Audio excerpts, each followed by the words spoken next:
ముందున్నటువంటి ధ్యేయం. రేపు ఈ రాష్ట్రాన్ని 3 పార్టీలు కలిసి అద్భుతంగా డెవలప్మెంట్ చేశాయని చెప్పుకోవాలా అనే నిర్ణయంతోనే ముందుకు పోతుంది. ఇక్కడ పదవులు పందిరాలు లేకపోతే ఏదో ఇందాక పెద్దలు చెప్పినట్టు ఏదో లోకేష్ బాబు గారికి ముఖ్యమంత్రి కాలేదు అని ముఖ్యమంత్రిని లోకేష్ బాబుని పక్కన పెట్టేసినారు. ఇవన్నీ వేస్ట్ మాటలు. లోకేష్ బాబు ఎక్కడ ముఖ్యమంత్రి కావాలని కోరుకోవడం లేదు.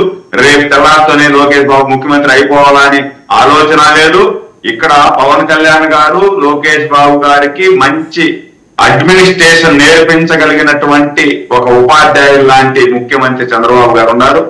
ఆయన సారథ్యంలో బ్రహ్మాండంగా ఎలా మనం రాజకీయాలు చేయాలా, ఎలా అభివృద్ధి పదంలో తీసుకెళ్లాలా అనేది ఈ మంచి అడ్మినిస్ట్రేటరు ముందర కాన్సన్ట్రేట్ చేయాల్సింది వైసీపీ ట్రాప్లో పడిపోయిన బ్యూరోక్రాట్లని పోలీస్ ఆఫీసర్స్ని మళ్ళీ దారిలోకి తెచ్చుకోవాలి. 150 రోజులైంది. ఇంకా వాళ్ళు వైసీపీ పేరోల్స్లో ఉన్నట్టు చాలామంది, నాట్ ఆల్ బట్ చాలామంది ఉన్నట్టు అనుమానాలు. ఎక్కడ గొంగట్లో వేసినట్టే ఉంది. ముందుకు కదలటం 1 సెంటీమీటర్ ముందుకు ప్రోగ్రామ్. ఇప్పుడు 5 రోజులు 10 రోజుల నుండి మీరు చూస్తున్నారు, టోటల్ సమూల మార్పులు జరుగుతున్నాయి. ఆయన 1 మంత్ టైం పవన్ కళ్యాణ్ గారు మాట్లాడినప్పుడు కూడా 1 మంత్ పవన్ కళ్యాణ్ గారికి చెప్పడం జరిగింది. 1 మంత్ టైం ఇవ్వండి, టోటల్ దీన్ని సమూలంగా మార్పు చేస్తామని చెప్పి నెక్స్ట్ మంత్ 15th అంతా కూడా ఎవరైతే వైసీపీకి ఇంకా అనుకూలంగా ప్రవర్తిస్తున్నటువంటి సోకాల్డ్ నాయకులు అధికారులు ఉన్నారు వీళ్ళందరినీ కూడా సమూలంగా మార్పు చేయడం జరుగుతుంది. ఈ రాష్ట్రాన్ని ముందుకు తీసుకెళ్లడమే మా ముందున్నటువంటి ప్రధాన అజెండా. అంతేగాని ఎవరు కూడా ఇక్కడ రంధ్రాలు లేదు. రవికిరణ్ గారు మీరు చెప్పండి. మొత్తానికి టోటల్ గా డైవర్షన్ నడిపించే విధంగా ఉంది పవన్ కళ్యాణ్ గారి ప్రకటన అనే ఒక అభిప్రాయం వ్యక్తం అవుతుంది.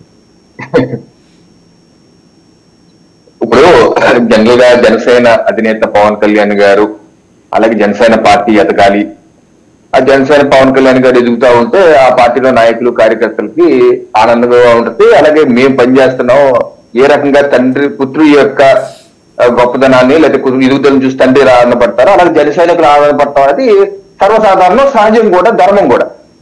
అలాగే జనసేనతో కలిసి ప్రయాణం చేసే మిత్రపక్షాలు ఎన్డీఏ కుటుంబ సభ్యులు కూడా మేము కూడా ఆనందపడతాం. మా కుటుంబ సభ్యులు జాతీయ స్థాయికి ఎదిగారు, దేశం మొత్తం బ్రహ్మరథం పడుతుంది అని.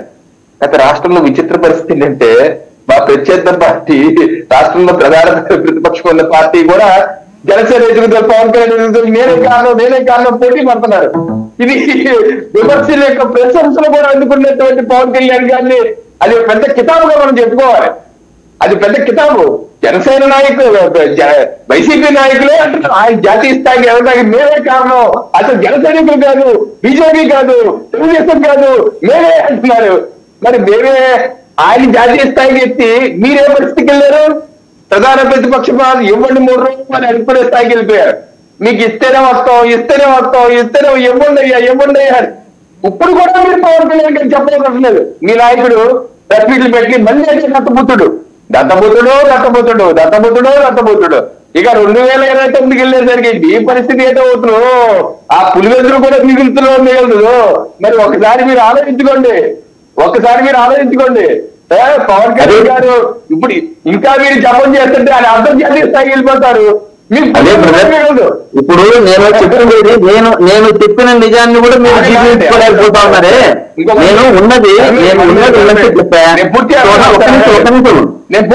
ఆయన ఒకసారి పూర్తి అయిపోయింది. ఇంకోటి మేము ఒకసారి గమనించండి, ప్యానలిస్టులు అందరూ పవన్ కళ్యాణ్ గారు చేసినట్టు వ్యాఖ్యల మీద చెప్పిన విశ్లేషణ వేరు, వైసీపీ పార్టీ ఎవరు ఊహించినటువంటి విశ్లేషణ వేరు.